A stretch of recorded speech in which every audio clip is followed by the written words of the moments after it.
ನಮಸ್ಕಾರ ಸ್ನೇಹಿತರೆ, ನಾನು ರಾಜು ಅಷ್ಟೇ. ನೀವು ನೋಡ್ತಿದ್ದೀರಾ center point Kannada YouTube channel. Bidadi township ನಿಂತೇ ಹೋಗ್ಬಿಡುತ್ತಾ? CM DK ಶಿವಕುಮಾರ್ಗೆ ಅತ್ಯಂತ ದೊಡ್ಡ ಸೆಟ್ ಬ್ಯಾಕ್. ಏನಿದು ಹೊಸ ಅಪ್ಡೇಟ್, ಇವೆಲ್ಲವನ್ನು ನೋಡೋಣ. ಅದಕ್ಕಿಂತ ಮೊದಲು ಇಲ್ಲಿ ತನಕ ನಮ್ಮ ಚಾನಲ್ನ ಸಬ್ಸ್ಕ್ರೈಬ್ ಮಾಡಿಲ್ಲ ಅಂದರೆ ಈಗಲೇ ಸಬ್ಸ್ಕ್ರೈಬ್ ಮಾಡಿ, ಜೊತೆಗೆ ಕಾಮೆಂಟ್ಗಳ ಮುಖಾಂತರ ತಮ್ಮ ಅಭಿಪ್ರಾಯವನ್ನು ತಿಳಿಸಬಹುದು. ಬಿಡದಿ ಟೌನ್ಶಿಪ್ ಅಂದ್ಕೊಳ್ಳೆ ಅದು ಇಬ್ಬರು ಒಕ್ಕಲಿಗರ ನಾಯಕರ ಶೀತಲ ಸಮರವೆಂಬಂತೆ ಇತ್ತು. ಆದರೆ ಇದೀಗ ತೆರೆಯ ಮುಂದೆ ಬರ್ತಾ ಇದೆ. ಬಿಡದಿಯ ಜಾಗದಲ್ಲಿ ಇಬ್ಬರು ನಾಯಕರ ಅಭಿಮಾನಿಗಳು, ಹೋರಾಟಗಾರರು, ಇಬ್ಬರ ಪರ ರೈತರು ಮುಖಾಮುಖಿ ಜಿದ್ದಿಗೆ ಬಿದ್ದಿದ್ದು ನಿನ್ನೆ ಒಂದು ಹಂತದ ವಿಕೋಪಕ್ಕೆ ಹೋಗಿತ್ತು. ನಿನ್ನೆ ಆದ ಘಟನೆಯಿಂದ ಬಿಡದಿ ಟೌನ್ಶಿಪ್ ನಿಂತೇ ಹೋಗ್ಬಿಡುತ್ತಾ, ಅಥವಾ ಈ ಬೆಳವಣಿಗೆ DK ಶಿವಕುಮಾರ್ ಅವರಿಗೆ ಅತ್ಯಂತ ದೊಡ್ಡ ಸೆಟ್ ಬೇಕಾಯ್ತಾ ಎನ್ನುವಂಥ ಪ್ರಶ್ನೆ, ಕುತೂಹಲ ಇದೀಗ ಜನರ ಮನಸ್ಸಲ್ಲಿ ಕಾಡ್ತಾ ಇದೆ. ಅಷ್ಟಕ್ಕೂ ನಿನ್ನೆ ಆದಂಥ ಬೆಳವಣಿಗೆಯನ್ನು ಗಮನಿಸ್ತಾ ಹೋದರೆ, ನಿನ್ನೆ ಬಿಡದಿ ಜಿಲ್ಲೆಯ ಅಂದರೆ ರಾಮನಗರ ಜಿಲ್ಲೆಯ ಬಿಡದಿ ತಾಲೂಕಿನ ಮಂಡಲಹಳ್ಳಿ ಗ್ರಾಮದಲ್ಲಿ JMC ಅಂದರೆ ಜಾಯಿಂಟ್ ಮೆಜರ್ಮೆಂಟ್ ಕಮಿಟಿಯವರು 27 ರೈತರ ಭೂಮಿಯಲ್ಲಿ ಸರ್ವೆ ಕಾರ್ಯವನ್ನು ಮಾಡಲಿಕ್ಕೆ ಬಂದಿದ್ದರು. ಆ 27 ರೈತರ ಪೈಕಿ 21 ರೈತರು ತಾವು ಬಿಡದಿ ಟೌನ್ಶಿಪ್ಗೆ ಜಾಗವನ್ನು ಕೊಡ್ತೇವೆ ಎನ್ನುವಂಥ ಒಂದು ಪತ್ರವನ್ನು ಕೂಡ ಸರ್ಕಾರಕ್ಕೆ ಬರೆದಿದ್ರು. ಅಥವಾ ಬಿಡದಿ ಟೌನ್ಶಿಪ್ಗೆ ಆ 27 ರೈತರ ಪೈಕಿ 21 ರೈತರು ಬಿಡದಿ ಟೌನ್ಶಿಪ್ಗೆ ತಮ್ಮ ಜಾಗವನ್ನು ಕೊಡಲಿಕ್ಕೆ ಒಪ್ಪಿಗೆಯನ್ನು ಸೂಚಿಸಿದರು. ಹೀಗಾಗಿ JMC ಅವರು ಅಂದರೆ ಜಾಯಿಂಟ್ ಮೆಜರ್ಮೆಂಟ್ ಕಮಿಟಿಯವರು ನಿನ್ನೆ ಬಿಡದಿಯ ವಂಡಲಹಳ್ಳಿ ಅಂದರೆ ಮಂಡಲಹಳ್ಳಿ ಗ್ರಾಮಕ್ಕೆ ಬಂದು ಸರ್ವೆಯನ್ನು ಮಾಡಲಿಕ್ಕೆ ಹೊರಟಿದ್ರು. ಆದರೆ ಆದದ್ದೇ ಬೇರೆ, ಅಲ್ಲಿ ಸಾವಿರಾರು ರೈತರು ನೆರೆದಿದ್ದರು. ಜೊತೆಗೆ ಸರ್ವೆ ಕಾರ್ಯಕ್ಕೆ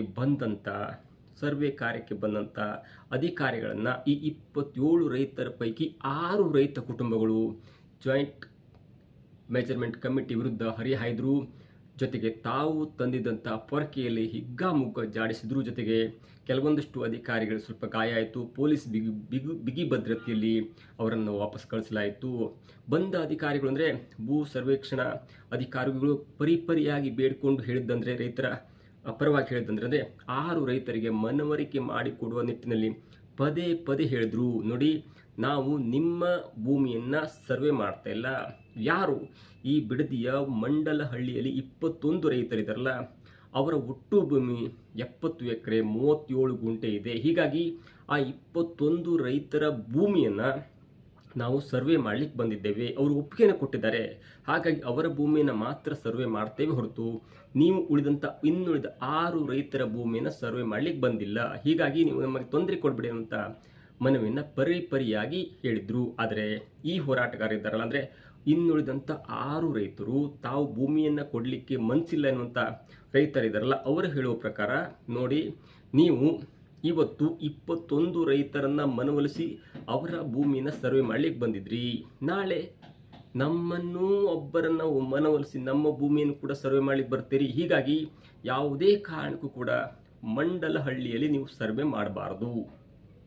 ಈ ಉದ್ದೇಶಿತ ಬಿಡದಿ ಟೌನ್ಶಿಪ್ಪನ್ನು ಇಲ್ಲಿಗೆ ಕಂಪ್ಲೀಟಾಗಿ ಕೈ ಬಿಡಬೇಕು.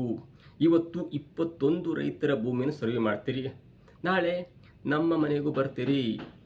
ಹೀಗಾಗಿ ಇವತ್ತು ಯಾವುದೇ ಸರ್ವೆ ಮಾಡಬಾರ್ದು ಎನ್ನುವಂಥ ಒತ್ತಾಯವನ್ನು ಮಾಡ್ತಾರೆ, ಪ್ರತಿಭಟನೆಯನ್ನು ಮಾಡ್ತಾರೆ. ಜೊತೆಗೆ ತಾವು ತಂದಿದ್ದಂಥ ಪೊರಕೆಯಲ್ಲಿ ಅಧಿಕಾರಿಗಳಿಗೆ ಹಿಗ್ಗಾಮುಗ್ಗ ಜಾಡಿಸುವಂಥ ಕೆಲಸ ಮಾಡಿ ಅವರನ್ನು ವಾಪಸ್ ಕಳಿಸ್ತಾರೆ.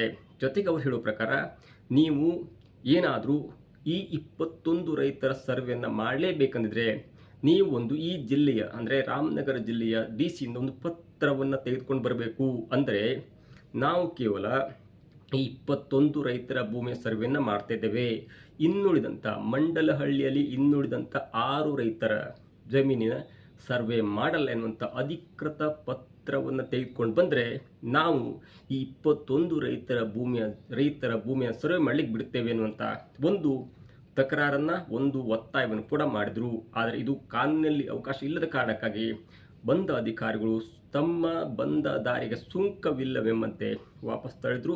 ಜೊತೆಗೆ ಇವತ್ತು ನಿನ್ನೆ ಕೇಸ್ ಆಯ್ತಂದರೆ ಪೊರಕೆಯಿಂದ ಅಧಿಕಾರಿಗಳಿಗೆ ಜಾಡಿಸುವಂಥ ಕೆಲಸದಲ್ಲಿ ನಿಮಿತ್ತರಾದಂಥ ರೈತರ ಮೇಲೆ FIR ಅನ್ನು ದಾಖಲಿಸುವಂಥ ಕೆಲಸ ಕೂಡ ಆಗಿದೆ. ಹೀಗಾಗಿ 10 ಜನರ ಮೇಲೆ ಬಿಡದಿಯ ಹೋರಾಟಗಾರರಾದಂಥ 10 ರೈತರ ಮೇಲೆ FIR ಕೂಡ ದಾಖಲಾಗಿದೆ. ಅದು ಇದೀಗ ರಾಜಕೀಯವಾಗಿ ಮತ್ತೊಂದು ಹಂತವನ್ನು ತಲುಪಿದೆ. ನಿನ್ನೆ ಕುಮಾರಸ್ವಾಮಿ ಅವರು ಕೂಡ ಹೇಳಿದ್ರು, ಅಂದರೆ ಪೊರಕೆಯಿಂದ ಜಾಡಿಸಿದ ನಂತರ ಕುಮಾರಸ್ವಾಮಿ ಅವರು ಒಂದು ವಿಡಿಯೋ ಕೂಡ ಹೇಳಿದ್ರು, ಯಾವುದೇ ಕಾರಣಕ್ಕೂ ಕೂಡ ಬಿಡದಿ ಟೌನ್ಶಿಪ್ ಪರವಾಗಲಿ ಅಥವಾ ವಿರೋಧವಾಗಲಿ ಹೋರಾಟ ಮಾಡಿ, ಆದರೆ ಯಾವುದೇ ಹೋರಾಟ ಕಾನೂನಿನ ಅಡಿಯನ್ನು ದಾಟಬಾರದು, ಕಾನೂನಿನ ಚೌಕಟ್ಟನ್ನು ದಾಟಬಾರದು, ನಿಮ್ಮ ಹೋರಾಟ ಶಾಂತವಾಗಿರಲಿ ಅನ್ನುವಂಥ ಮನವಿ ಕೂಡ ಮಾಡಿದರು.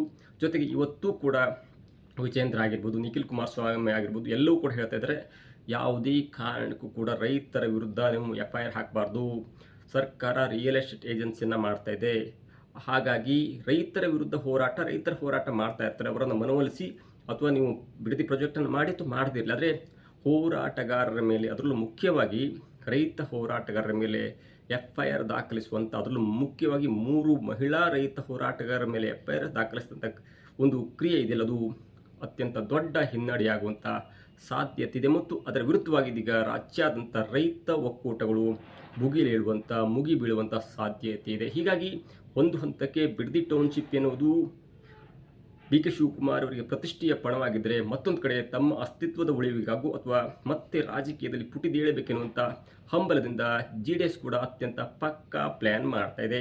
ಅದು ಒಂದೊಂದು ಸತ್ಯ JDS ಆಗಲಿ ಅಥವಾ ಕಾಂಗ್ರೆಸ್ ಆಗಲಿ ಇಬ್ಬರೂ ಕೂಡ ಸಾಧಿಸಿದ್ದು ಏನಂದರೆ, 2 ರೈತ ಗುಂಪುಗಳ ನಡುವೆ ತಂದಿಟ್ಟು ತಮಾಷೆ ನೋಡುವಂತೆ ಮಾಡಿ ಆ ಇಬ್ಬರು ರೈತರು ಕೂಡ ಪರಸ್ಪರ ಹೊಡೆದಾಡ್ಕೊಳ್ಳುವಂತೆ ಮಾಡ್ತಿದ್ದಿಲ್ಲ. ಅದು JDS ಮತ್ತು ಕಾಂಗ್ರೆಸ್ನ ಒಂದು ಅಸಲಿ ಮುಖ ಅಂತ ಹೇಳ್ಬೋದು. ನೋಡಬೇಕು, ಈ ಬಿಡದಿ ಟೌನ್ಶಿಪ್ ಆಗತ್ತಾ ಆಗಲ್ವಾ, DK ಶಿವಕುಮಾರ್ ಹಿನ್ನಡೆ ಆಗತ್ತಾ ಅಥವಾ ಮುನ್ನಡೆ ಆಗತ್ತಾ, ಎಲ್ಲವೂ ಕೂಡ ಕಾದು ನೋಡಬೇಕಿದೆ. ಸದ್ಯದ ಮಟ್ಟಿಗೆ ಈ JMC ಇದೆಯಲ್ಲ, ಅಂದರೆ ಜಾಯಿಂಟ್ ಮೆಜರ್ಮೆಂಟ್ ಕಮಿಟಿಯಿಂದ ಸರ್ವೆ ಇದೆಯಲ್ಲ, ಅದು ತಾತ್ಕಾಲಿಕವಾಗಿ ಸ್ಥಗಿತಗೊಂಡಿದೆ. ಇದಾಗಿತ್ತು ಇವತ್ತಿನ ವಿಶೇಷ. ನೋಡ್ತಾ ಇರಿ centre point Kannada YouTube channel.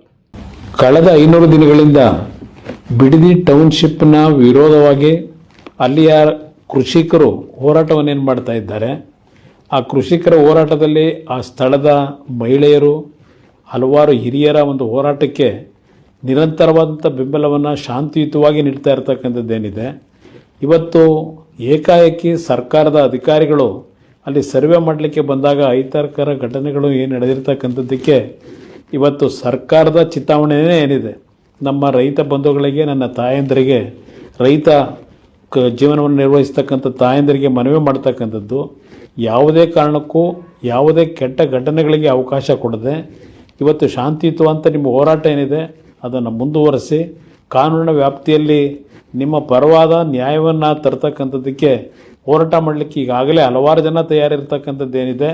ಆ ಹಿನ್ನೆಲೆಯಲ್ಲಿ ನಿಮ್ಮ ಹೋರಾಟದಲ್ಲಿ ಯಾವುದೇ ರೀತಿಯ ಸರ್ಕಾರದ ದೌರ್ಜನ್ಯ ದುರ್ಬಳಕೆಗೆ, ನಿಮ್ಮ ಶಾಂತಿಯುತ ಹೋರಾಟಕ್ಕೆ ಯಾವುದೇ ರೀತಿಯ ವಿರೋಧ ಆಗಬಹುದು ಅಂತಕ್ಕಂಥದ್ದು ನಾನು ಹೇಳಲಿಕ್ಕೆ ಬಯಸ್ತೀನಿ.